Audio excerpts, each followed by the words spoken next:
Cuando quieras puedes comenzar, Fernando.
Antes de empezar, quería agradecerle como siempre al Laboratorio Gador por apoyar esta idea de educación continua, el poder mantenernos en esta época actualizados y informados me parece fundamental. También al Departamento de Marketing y Comunicación por el apoyo que nos dan de manera incondicional.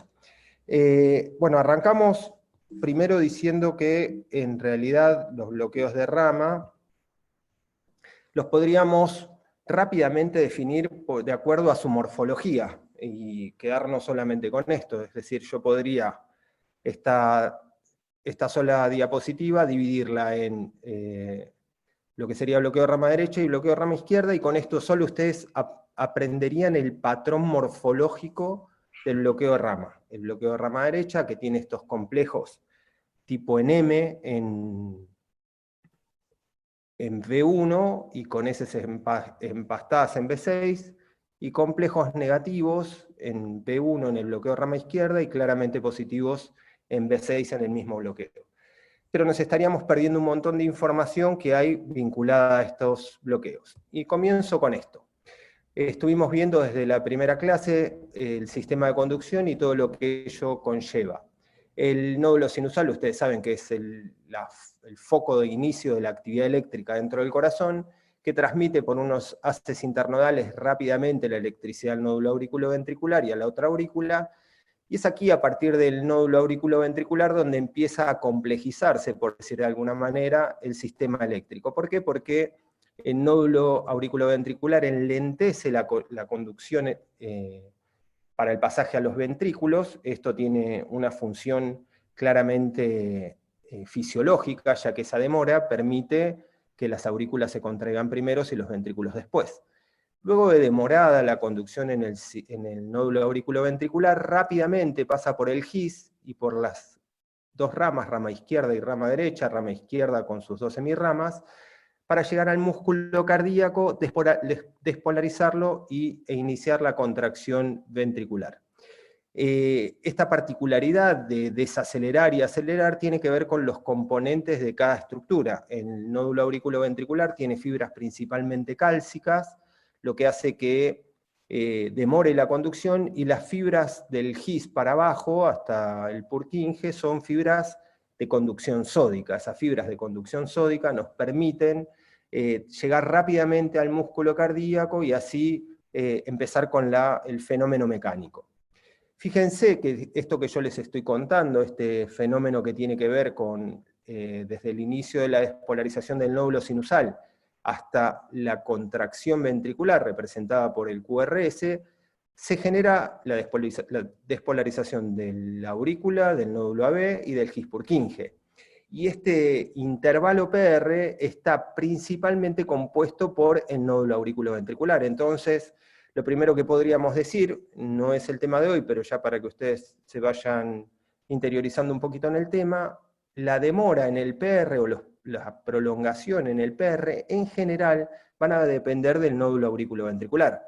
Los bloqueos AB de primer grado, que se definen por prolongación en el PR, van a estar a expensa en su gran mayoría generados por un aumento en el tiempo de conducción en el nódulo auriculoventricular. Por eso, PRs largos es raro que dependan de alteración del His-Purkinje. Si bien puede suceder, esto es infrecuente. Lo que sí podemos llegar a elucubrar es si el QRS del paciente es ancho, eso quiere decir que algún trastorno en alguna de las ramas, sea la rama derecha o la rama izquierda, ya tiene de por sí, entonces ese sistema eléctrico está enfermo. Entonces con un QRS ancho, PRs prolongados sí pueden depender de prolongación del sistema His-Purkinje. ¿Y cómo nos damos cuenta de esto? Es sencillo, nosotros podemos tener registros intracavitarios de la actividad eléctrica del corazón, desde lo que dependería de la aurícula cercana al nódulo sinusal, que es la aurícula derecha alta lateral, hasta pasar por el GIS, y desde el GIS al ventrículo. Todo este tiempo, todo lo que desde el electrocardiograma vemos como si fuera el intervalo PR, en realidad está descompuesto en la despolarización de varias estructuras, y es de esta manera que nosotros podemos definir si lo que se prolonga es el tiempo entre la aurícula y el GIS. Lo que va a pasar acá es que la demora es en el nódulo AB. En cambio, si la demora es entre el GIS y el ventrículo, o el QRS, la demora es en el sistema His-Purkinje. Y es importante esta diferenciación porque las enfermedades que afectan al nódulo auriculoventricular en general son lentamente progresivas, entonces no es necesario tomar medidas dramáticas. En cambio, si nosotros tenemos, por ejemplo, un paciente con un síncope y un HB que supera los 100 milisegundos, ese paciente tendría indicación inmediata de marcapaso porque la reserva que tiene el His-Purkinje una vez que está enfermo es muy poca, entonces puede llegar a claudicar y este paciente terminar con un bloqueo AB y un fenómeno bradiarrítmico importante. Entendido esto, lo que vamos a pasar a hacer es también saber que aparte de la despolarización de las dos ramas, se genera la despolarización de las dos hemirramas. La hemirrama anterior de la rama izquierda, o en realidad es anterosuperior, y la hemirrama posterior o posterior-inferior. Esta despolarización de los ventrículos va a generar un vector que en la mayoría de los corazones sanos apunta aproximadamente a más 45 grados, o cercano a lo que sería de 2. Este fenómeno que se genera por la despolarización del sistema His-Purkinje de manera normal, se va a ver modificado cuando hay un bloqueo de rama, y más cuando hay un bloqueo de rama derecha.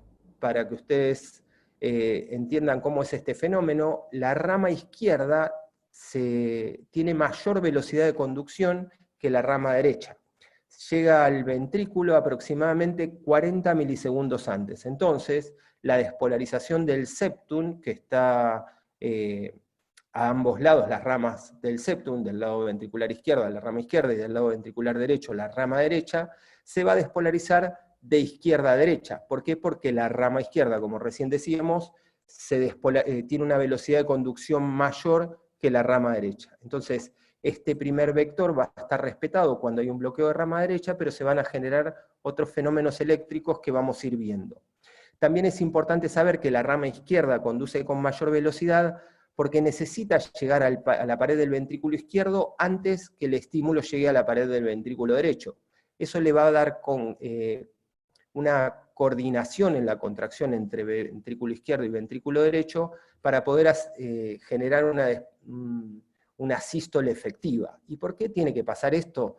Porque en realidad la pared del ventrículo izquierdo es mucho más gruesa, entonces necesita mayor tiempo para despolarizar toda su pared. En cambio, la rama derecha, como es mucho más delgada, con mucho menos tiempo puede despolarizar más rápido su pared, entonces la llegada antes al ventrículo izquierdo permite que se coordinen y que ambos ventrículos se contraigan al mismo tiempo. Fíjense, estos son los vectores normales de despolarización ventricular. El primer vector que recién decíamos, que es de izquierda a derecha, de adelante a atrás.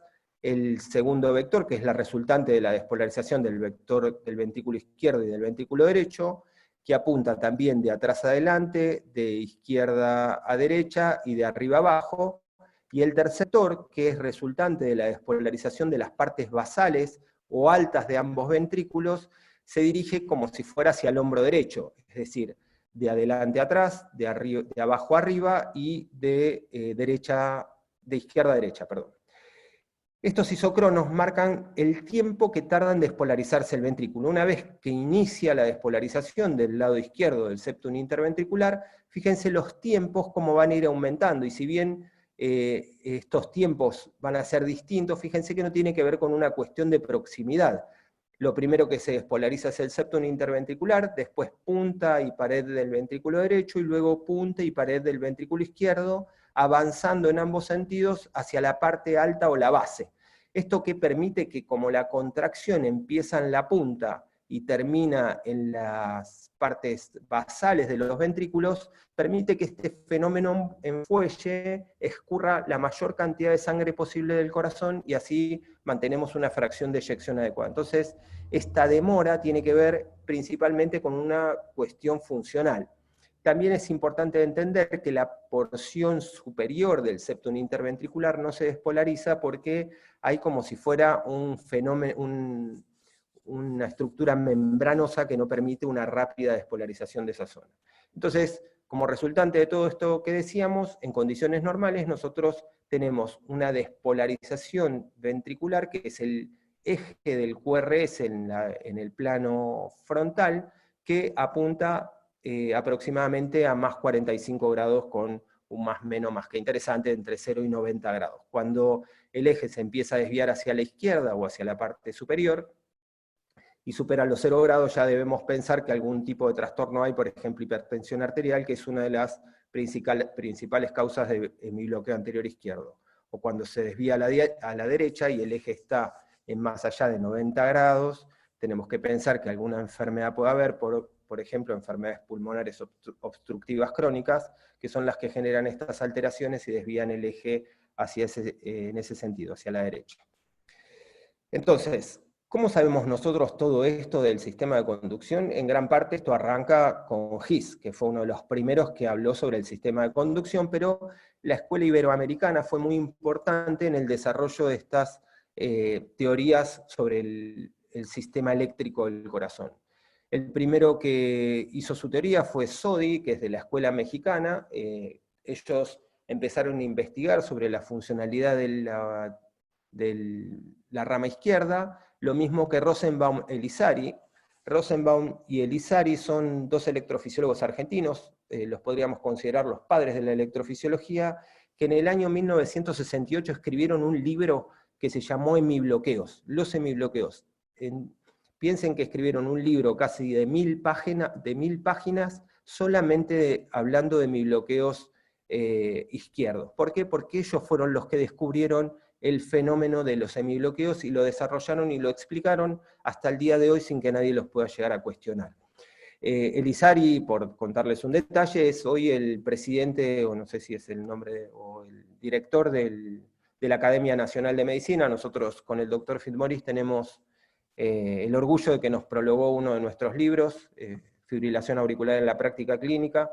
Si alguno lo desea, nos puede escribir un mail. Mario creo que tiene alguno de ellos, así que les podemos acercar alguno de estos libros. Y la otra es Vallés de Luna, español, contemporáneo, es el de los bloqueos interauriculares. Él explicó qué es el síndrome de Vallés, pero también habló de lo que es la rama derecha y sus trastornos de conducción, y vamos a hablar luego de esto de manera detenida.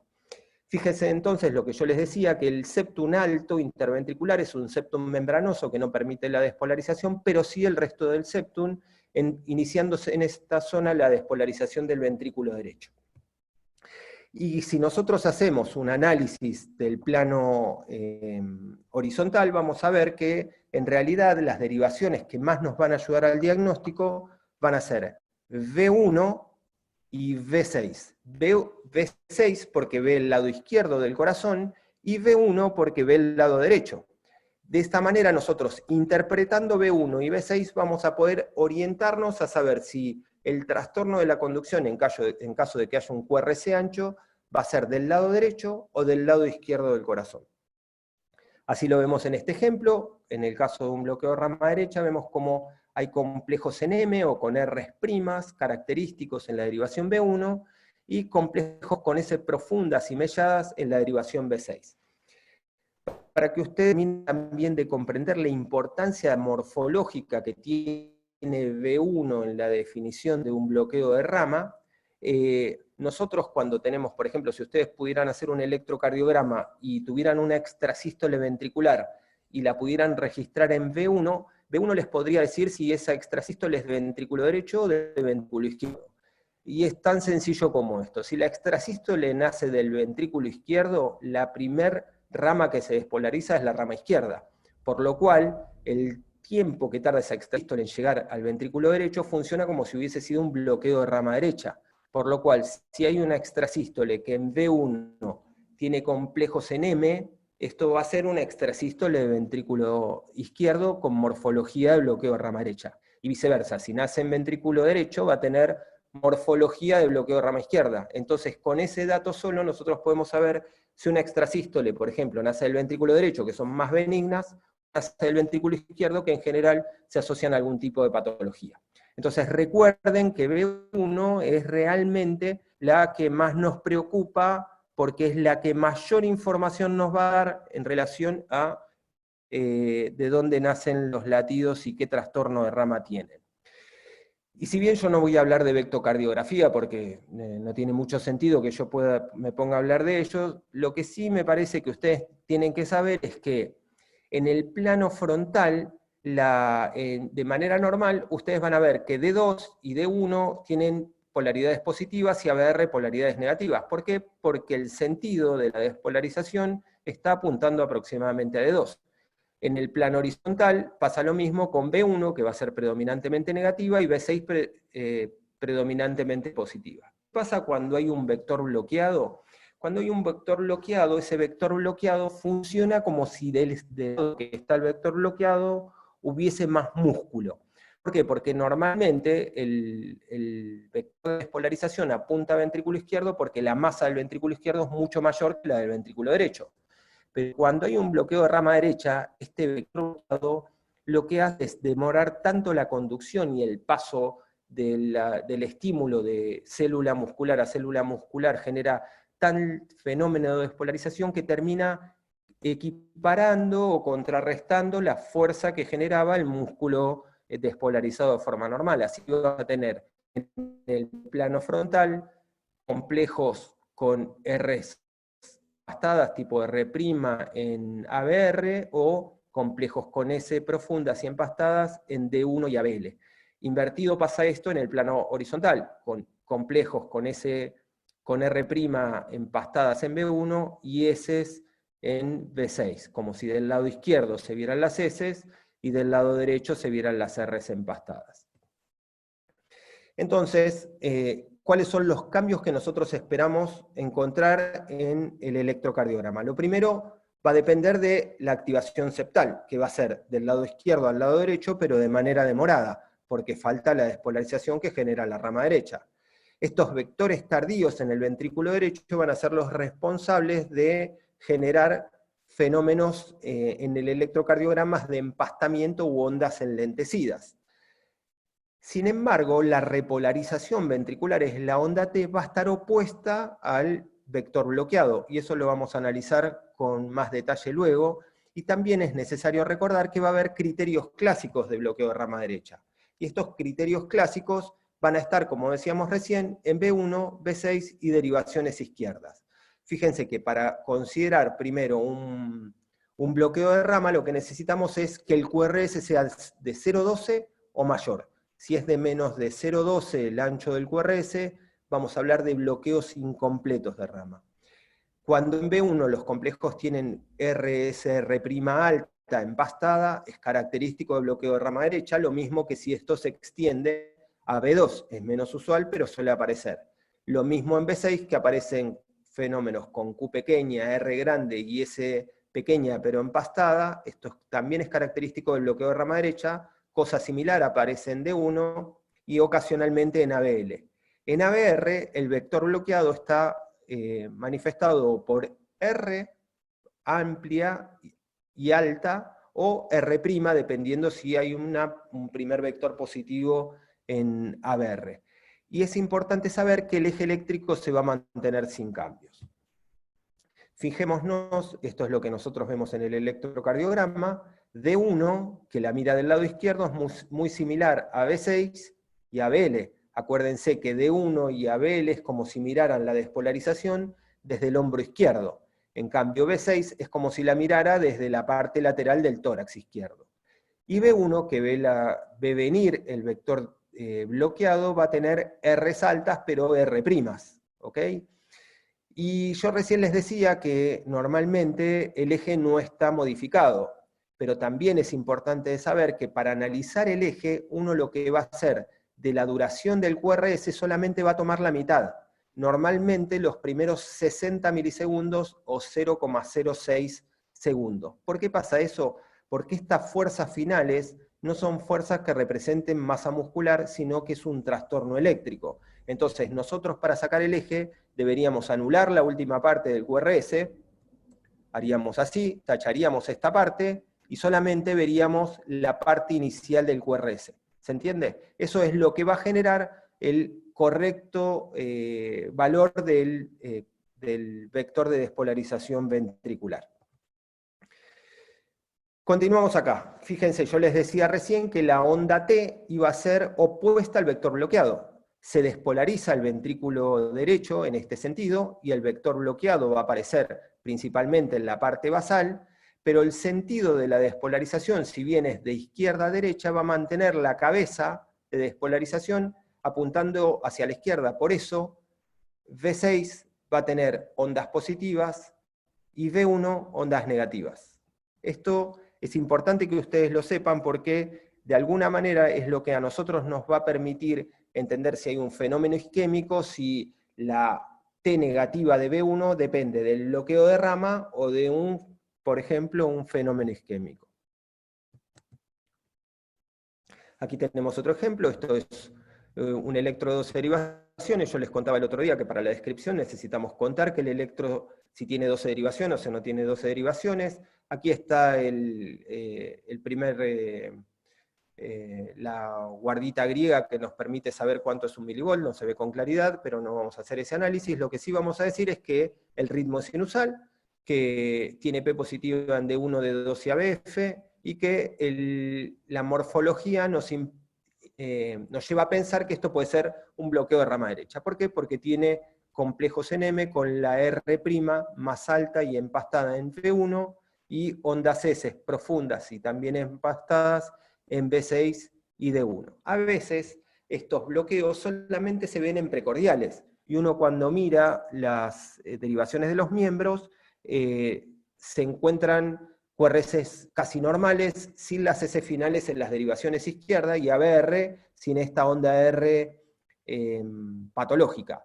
Y cuando aparecen estos complejos en M característicos en el plano horizontal y no aparecen los cambios en el plano horizontal, los bloqueos de rama se definen como enmascarado estándar. ¿Qué quiere decir eso? Que en las derivaciones estándar o de los miembros el bloqueo no se ve, pero sí se ve en las derivaciones precordiales.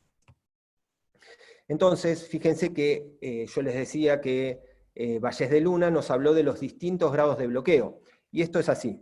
Cuando hay un bloqueo de rama derecha de bajo grado, la despolarización ventricular generada por el pasaje a través del septum es bajo.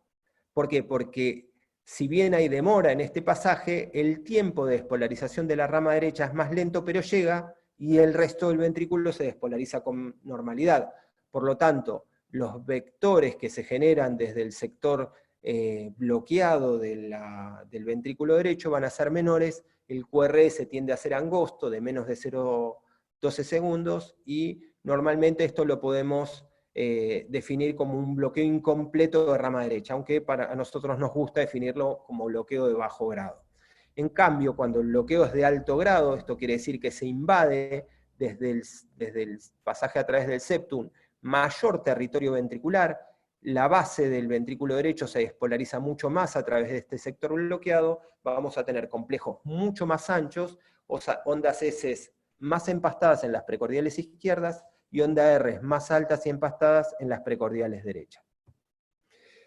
Aquí volvemos a ver lo mismo, un bloqueo un bloqueo de rama derecha a bajo grado. Fíjense cómo el QRS tiende a ser angostito. A nosotros nos gusta decir, en realidad más a Mario que a mí, y me parece que tiene mucha razón, es que cuando debajo del QRS se ve poco papel del electro, vamos a considerar ese QRS angosto. A veces es medio difícil ponerse a medir dónde empieza y dónde termina, pero si se ve poquito papel debajo del QRS, seguramente que ese QRS es angosto. Cuando se ve más papel debajo del QRS, probablemente ese QRS sea ancho y estemos hablando de un bloqueo de rama de mayor grado. Pero pese a que el bloqueo de este es de bajo grado, también aparecen las ondas S en las derivaciones izquierdas. Lo que pasa es que no son ni tan anchas ni tan empastadas. Fíjense en D1, en B6, y también seguramente los vamos a poder encontrar en ABL. Y en V1 vamos a encontrar complejos en M con R, S, R', pero la R' no es tan empastada como en el bloqueo de rama derecha de alto grado. En cuanto a la definición de las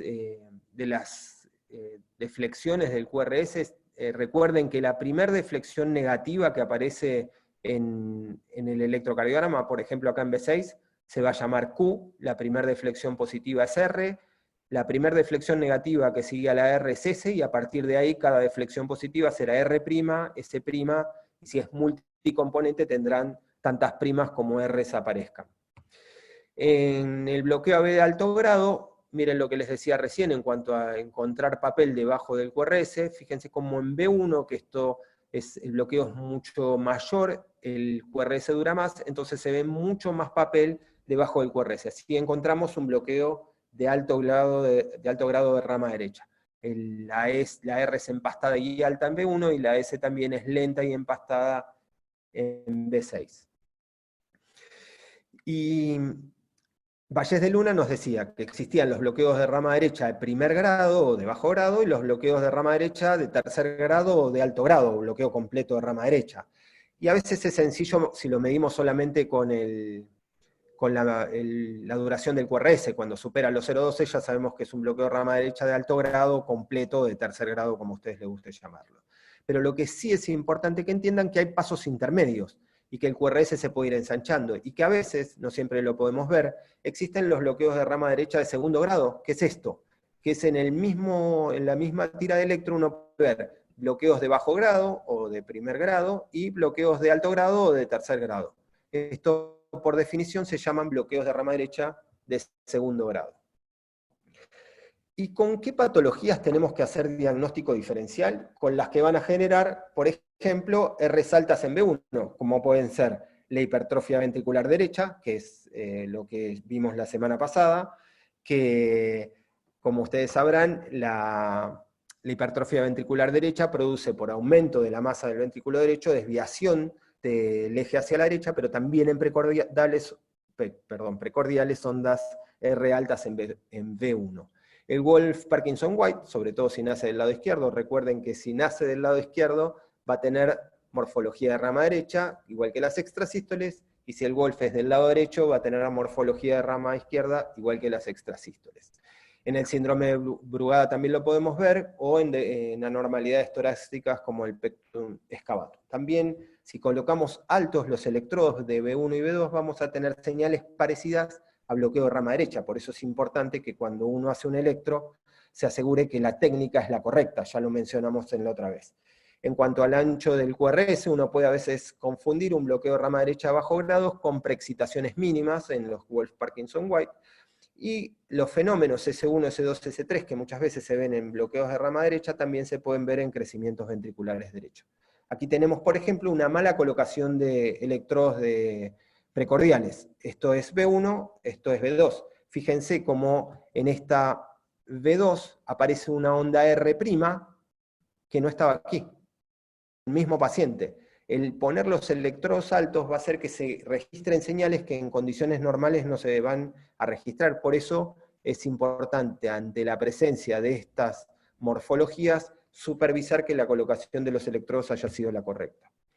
Y aquí tenemos una serie de causales, aparte de la que decíamos recién, de los electrodos mal colocados. Vemos, por ejemplo, lo que genera el pectum excavatum, que genera una morfología muy similar a la del bloqueo de rama derecha. Lo que pasa que en estos contextos clínicos que no tienen cardiopatía, todos el QRS dura menos de 0,12 segundos. Eso es importante de saber porque ante un QRS normal ya vamos a saber que el trastorno de la conducción a lo sumo es mínimo y si no depende de otra patología. También hay bloqueos de rama derechos atípicos, y yo me quedo con el síndrome de Brugada, que es bastante característico en cuanto a su morfología, en esta que tiene morfología en silla de montar, o esta que tiene morfología tipo tienda de campaña. Esto es lo normal de encontrar en un síndrome de Brugada, pero a veces, de acuerdo a el grado de manifestación que tenga, muchas veces se los puede confundir con un bloqueo de rama derecha.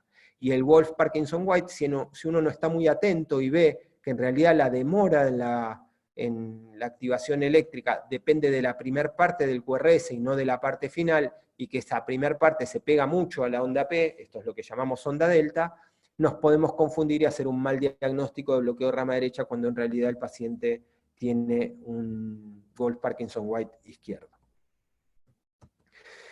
Aquí tenemos otro electro, en este caso son dos, estos electros lo que tienen es la particularidad de que son solamente derivaciones precordiales, ¿sí? En estos electros vemos dos bloqueos de rama derecha, y lo que podemos encontrar es que aparte del bloqueo de rama derecha vamos a tener distintas morfologías en las derivaciones precordiales izquierdas. Fíjense como aquí tenemos precordiales mucho más empastadas, y en estas mucho menos. En esta segunda, por ejemplo, tenemos una injuria aguda. Acá, si ustedes también son dos electrocardiogramas, solamente analizando las precordiales, tenemos complejos con R' altas y empastadas en V1, S en V6, lo que nos habla a favor de un bloqueo de rama derecha, pero aquí tenemos un supradesnivel del ST. ¿Y por qué les muestro este electrocardiograma? Porque a diferencia del bloqueo de rama izquierda, el bloqueo de rama derecha no altera el ST. Como no altera el ST, cualquier supradesnivel o infradesnivel que haya en un bloqueo de rama va a depender de un evento agudo o de un evento crónico, porque por ejemplo, acá lo que tenemos son dos tiempos distintos del mismo evento. Esto es en agudo, supradesnivel del ST, en las precordiales V2, V3 y V4, y un par de horas después, fíjense cómo se normaliza el ST, queda con onda Q, pero las ondas T quedan negativas, típico de un evento agudo evolucionado. En este caso, lo que tenemos son ondas T positivas en precordiales derechas. Esto es, ¿por qué pasa esto? Porque en realidad esto es un infarto posterior, y muchas veces estos cambios en la onda T dependen de la patología coronaria previa.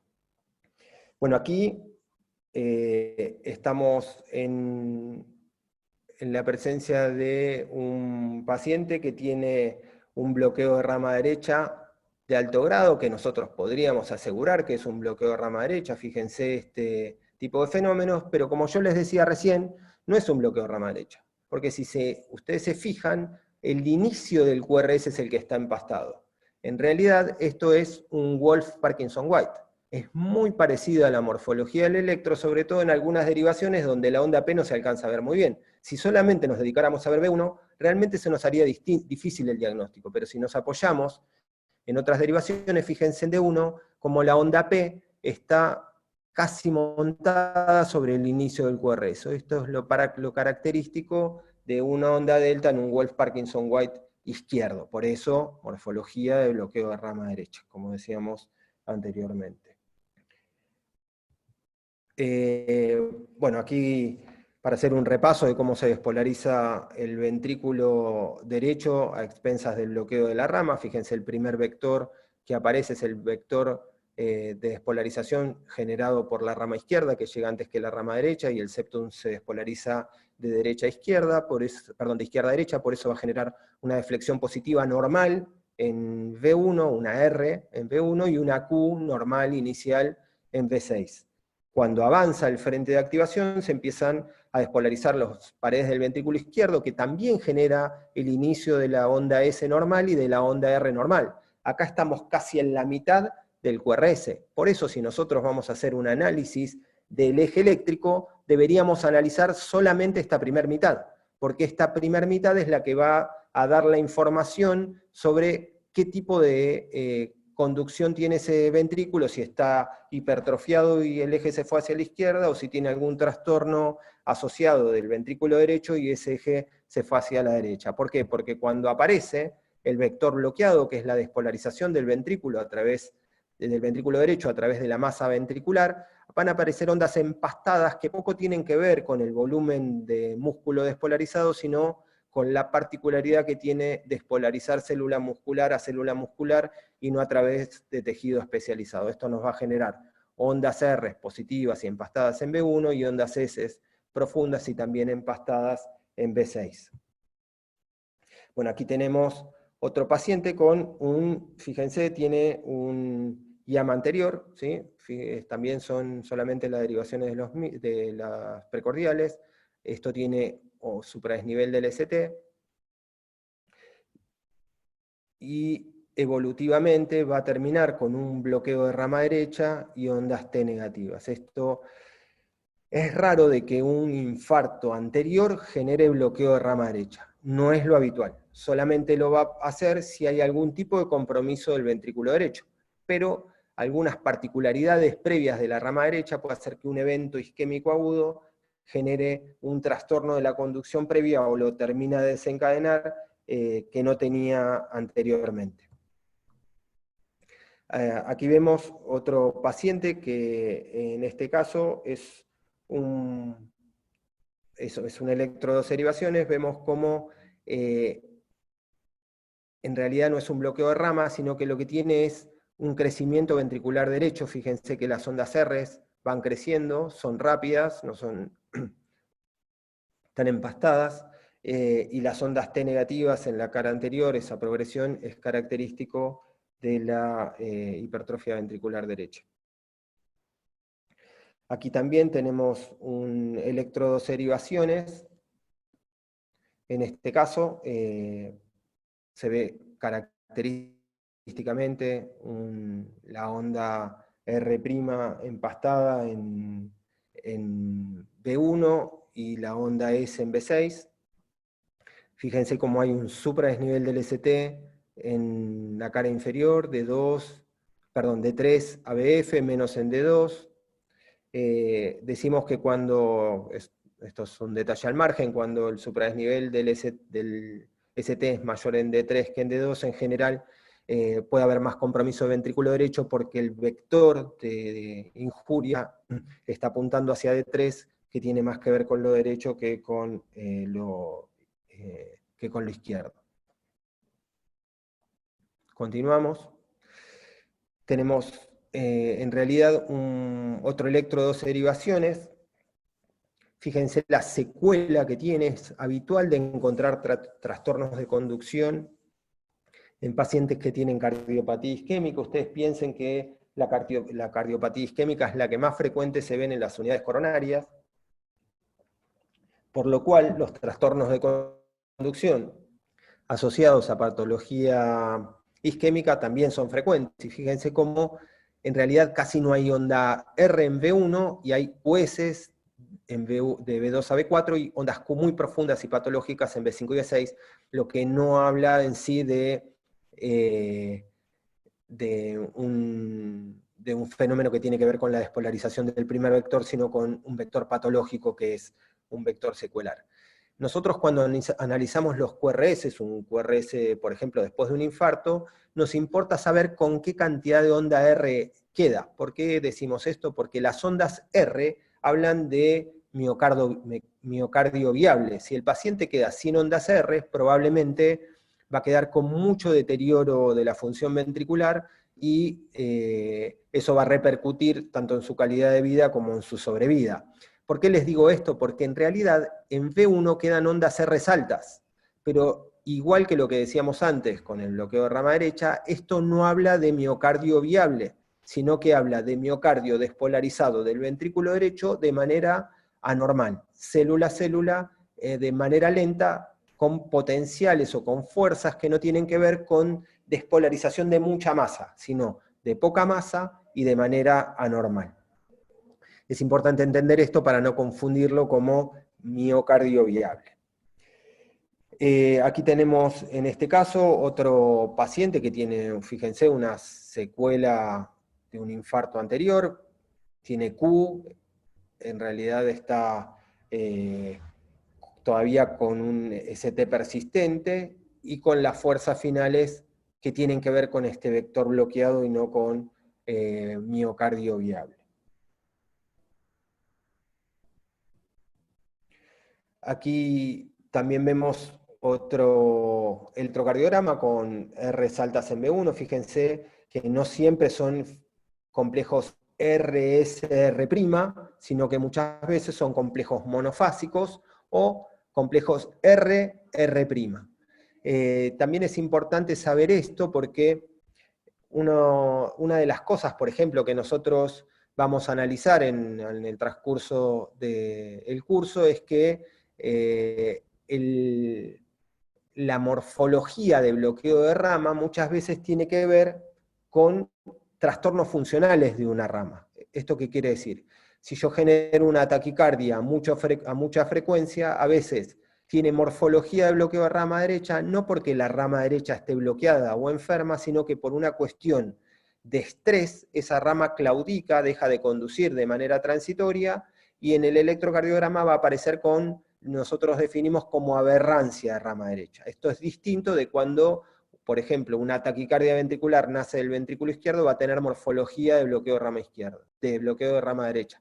¿Cómo la diferenciamos? Por las características de la onda monofásica que aparece en V1. Cuando la R inicial es más alta que la R secundaria o la R', en general hablamos de taquicardias ventriculares o arritmias que nacen directamente del músculo ventricular. Cuando la morfología es más parecida a la rama derecha, es decir, existe una R chiquitita y una R' más grande, en general se puede hablar de aberrancias o de bloqueos funcionales de la rama. Lo mismo va a pasar cuando hagamos el análisis de la rama izquierda. Uno puede llegar a diferenciar cuando el bloqueo es funcional de la rama izquierda o en realidad esa taquicardia está naciendo desde el ventrículo derecho. Aquí tenemos de nuevo solamente la derivación de las derivaciones precordiales. En este caso, fíjense que en realidad esto habla más de bloqueos focales, no son todas las derivaciones, pero muchas veces pasa esto, ¿no? Que hay una RR' en V1 y nos falta la S de las derivaciones izquierdas, V5 y V6. Y esto tiene que ver con que no es toda la rama la que está bloqueada, sino que tiene algunos trastornos parciales. Es como que la rama demora la conducción en algunos sectores y en otros no.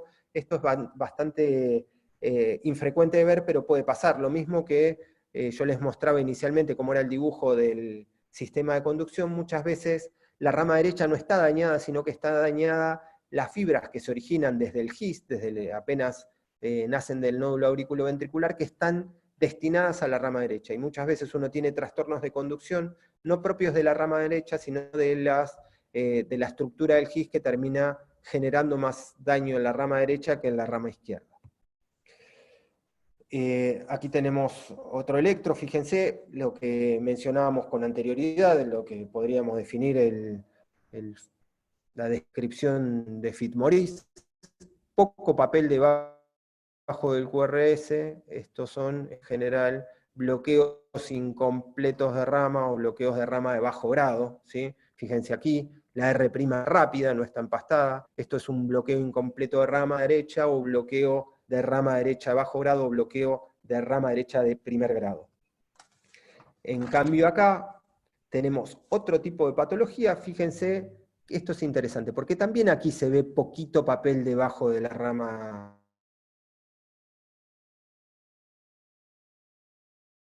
Indicadores que nos dicen que esto, si bien es un bloqueo de rama derecha de bajo grado, patología asociada. Yo el otro día les mencionaba que había indicadores indirectos de crecimiento auricular derecho, y uno de los indicadores de crecimiento auricular derecho era el resalto del QRS de B1 a B2, o complejos QRS menores de 0,4 milivolt en la derivación B1. ¿Eso por qué pasa? Porque cuando crece la aurícula derecha se interpone entre el electrodo B1 y el ventrículo derecho. Por eso que la aurícula derecha no los deja registrarse con normalidad, y cuando uno registra B2, como la aurícula derecha ya no está en el medio, se registran complejos QRS normales. Esto es característico de los crecimientos auriculares derechos. Así que probablemente este paciente, aparte de crecimiento auricular derecho, tenga crecimiento ventricular derecho, y esto es el primer paso de lo que viene cuando uno tiene un trastorno de la conducción. Es importante también saber que los trastornos de la conducción, aunque sean de bajo grado, de alguna manera nos están alertando sobre una patología que viene avanzando en el ventrículo, ¿sí? Es, por ejemplo, una de las particularidades más notorias, que la enfermedad de Chagas tenga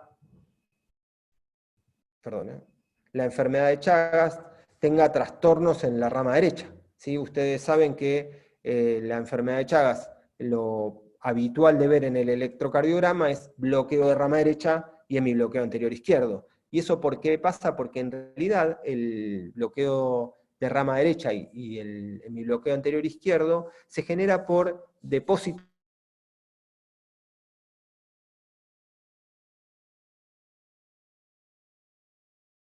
nosotros vamos a tener alteración eléctrica. ¿Y por qué la hemirrama derecha y la hemirrama anterior y la rama derecha? Porque son las más vulnerables. Normalmente la hemirrama posterior de la rama izquierda es gruesa, tiene doble irrigación y es mucho más difícil de dañar, sea no solo por el Chagas, sino por cualquier otra patología. Y en general, cuando se daña la hemirrama posterior, el paciente termina con un bloqueo completo de rama izquierda, es decir, se bloquea la hemirrama anterior y la hemirrama posterior, o si no, se daña desde el inicio de la división posterior al GIS. Muchas veces vamos a tener trastornos inespecíficos en el electrocardiograma. Vamos a tener complejos que tienden a ser anchos, se fijan que hay bastante papel debajo del QRS, pero no respeta una morfología característica, ni de bloqueo de rama derecha, porque no tienen morfología en MP1, complejos finales empastados, ni tienen ondas S en B6, lo mismo que en D1. Estos fenómenos de trastornos inespecíficos tienen que ver en general con miocardiopatías dilatadas, que lo que hacen es estirar el sistema eléctrico como si los pusieran en un potro, y ese estiramiento del sistema eléctrico lo que genera es daño difuso, y ese daño difuso no genera un patrón único de despolarización. Por eso, cuando hay complejos anchos, sin una morfología, decimos trastornos inespecíficos de la conducción intraventricular. Recién les decía esto, ¿no? Lo de la enfermedad de Chagas, lo característico es bloqueo de rama derecha y hemibloqueo anterior izquierdo. El hemibloqueo se define por el eje, lo vamos a ver en la próxima clase. Cuando la S de D3 es mayor que la S de D2, hablamos en general de hemibloqueo anterior izquierdo, y tiene que ver con que las fuerzas, como la rama anterior está bloqueada, las fuerzas se dirigen como si fuera hacia el hombro izquierdo. En cambio, cuando esto se asocia a un hemibloqueo posterior, que es mucho más infrecuente, es como si el eje apuntara hacia abajo, hacia la pierna derecha. Esto es, las R de D3 son más altas que las R de D2. Es muy raro el hemibloqueo posterior, lo vamos a ver en la próxima clase. En general depende de una patología asociada y no hay bloqueos posteriores puros. Para terminar, y ya son las últimas diapositivas, lo que les quiero contar es esto, ¿no? Que el Chagas, que es una de las patologías que más nos aquejan, en su manifestación crónica, el primer trastorno que tiene es trastorno en la conducción y arritmias ventriculares. Esto es característico de la enfermedad de Chagas. Fíjense que cuando esto es así, uno no necesita derivar a estos pacientes al hospital, ni siquiera a un electrofisiólogo. Cuando hay trastornos de la conducción, lo único que tiene que hacer uno, mientras que el paciente no tenga síntomas, no haya tenido síncope, o no tenga ninguna patología asociada, es control con electrocardiograma seriado y eventualmente con Holter para ver si hay alguna arritmia ventricular agregada. A modo de resumen, y para terminar, lo que vamos a decir es que el bloqueo de rama derecha de alto grado en general tiene una cardiopatía de bajo. La cardiopatía puede ser silente y está por manifestarse, o puede ser manifiesta, y entonces el electrocardiograma es la primera herramienta que tenemos para hacer diagnóstico. Debemos diferenciarlo de lo habitual: hipertrofia ventricular derecha, Wolff, Parkinson-White, o síndrome de Brugada. ¿Por qué es importante el síndrome de Brugada? Porque el síndrome de Brugada, acuérdense, que puede aparecer en personas sanas y se asocia a muerte súbita. Hay que chequear bien las derivaciones precordiales derechas. Si las ponemos altas vamos a hacer diagnósticos equívocos de bloqueo de rama derecha o de bloqueos de rama derecha incompletos. Pero siempre el análisis de la derivación B1 y de las derivaciones izquierda, B6 y D1 son las que nos van a favorecer para hacer un diagnóstico correcto de bloqueo de rama, tanto derecha como izquierda. Y por último, no nos podemos olvidar del Chagas, sea que se manifieste con bloqueo de rama derecha o con bloqueo de rama derecha más hemibloqueo anterior izquierdo. Cada vez que tengamos estas patentes debemos descartar enfermedad de Chagas como la responsable de esta patología. Bueno, muchas gracias. Yo no fui viendo las preguntas, Mario, no sé si quedaron cosas por responder. Bueno, hola a todos. Gracias, Fernando. Sí, fui respondiendo. Te dejo algunas de las que están quedando sobre el final. Karina dice, muchas veces QRs mellados en cara inferior en jóvenes sin antecedentes ni patologías cardíacas no significan nada o debería ser un dato importante. En realidad no importan las melladuras, importa el ancho del QRS, porque a veces lo que llamamos melladuras, siempre y cuando el ritmo sea sinusal, son superposición de vectores. A veces hay un vector que se superpone a otro dentro de la normalidad, y eso da como una muesquita dentro del QRS. Si el QRS es angosto, no hay trastornos en el ST ni en la onda T, y aparecen esas melladuras, no le daríamos mayor importancia. Muy bien. Bueno, muchos preguntan, lo digo en voz alta, sobre dónde están las clases. Están colgadas en la página web del laboratorio Gador. Así que aquellos que quieran repasar las clases o volver a mirar alguna parte de la clase, están colgadas en la página del laboratorio. Bueno, muchas felicitaciones para tu clase, que fue muy buena, Fernando.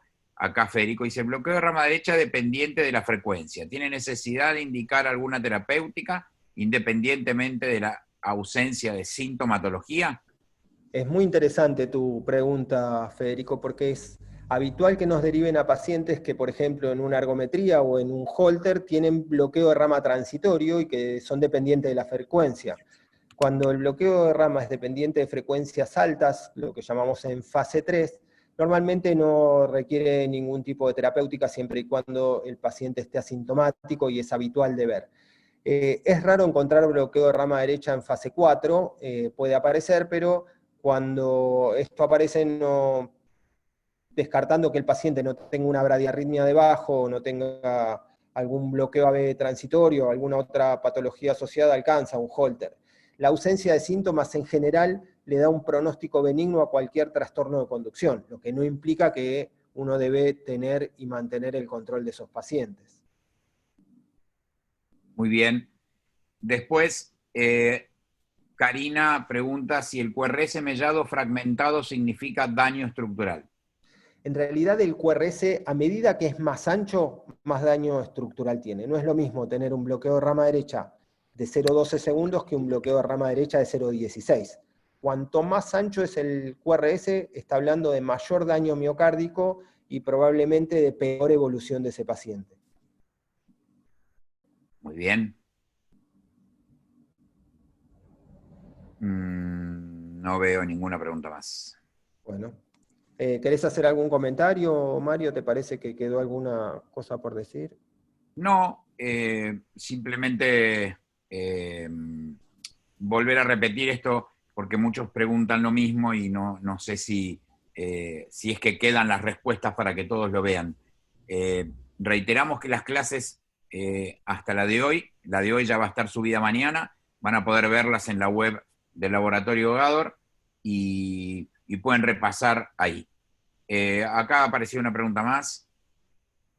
¿A qué se refiere con bloqueo trifascicular? Jesús, mira, en realidad hay un mal concepto del bloqueo trifascicular. Si bien existe, muchas veces nos llegan a nosotros pacientes que tienen bloqueo de rama derecha, hemibloqueo anterior izquierdo y PR largo. En realidad, esos pacientes es muy probable que el PR largo esté aumentado a expensas del nódulo AB y que la hemirrama posterior, que es la que queda conduciendo, esté perfectamente normal. ¿De qué manera nosotros podemos chequear esto? Solamente haciendo un estudio electrofisiológico y midiendo lo que llamamos HB. Yo lo mostré en un momento, que es el tiempo que hay desde que se inicia la despolarización del GIS hasta que se despolariza la primera célula ventricular. Si ese valor supera los 55 milisegundos, en 60 en el caso de que tenga bloqueo de rama izquierda, y el paciente tiene síntomas como un síncope, uno podría indicarle un marcapaso. Si el HBS es mayor a 100, independientemente de los síntomas, uno debería indicarle un marcapaso. Así que el concepto de trifascicular solamente lo podríamos hacer con un catéter endocavitario, no analizando solamente el electro, excepto que tenga un hemibloqueo alternante o un bloqueo de rama izquierda con bloqueo de rama derecha alternante, ahí hablaríamos de bloqueo trifascicular, pero es absolutamente infrecuente. Bueno, después pregunta Lorena, ¿cuál es la conducta en los bloqueos, supongo, de rama derecha de alto grado? Los trastornos de conducción, siempre la conducta va a depender de los síntomas. Si el paciente no tiene síntomas, no hay problema. Si el bloqueo de rama está asociado a alguna patología estructural, por ejemplo, infarto de miocardio, miocardiopatía chagásica dilatada, evaluaremos la presencia de arritmias ventriculares u otras arritmias que también pueden alterar el pronóstico, pero de por sí el grado de bloqueo no indica ninguna conducta, solo alerta sobre el daño miocárdico que existe. Bueno, entonces nos vemos el día lunes para hablar de bloqueos AB completos, de segundo grado, de primer grado, Benkevac, Movitz, y aclarar todas esas dudas. Sabemos que el día lunes es feriado, la clase se va a dar igual y también va a quedar grabada. Les agradecemos a todos, volvemos a agradecer al Laboratorio Gador, que hizo posible que pudiéramos estar dando este curso con Fernando, y a ustedes les mandamos un abrazo, les deseamos buen fin de semana, a todos. Saludos. Queda la encuesta, creo, ahora al final, ¿no? Sí, todos reciben una encuesta en forma automática para que, bueno, nos puedan de alguna manera mostrar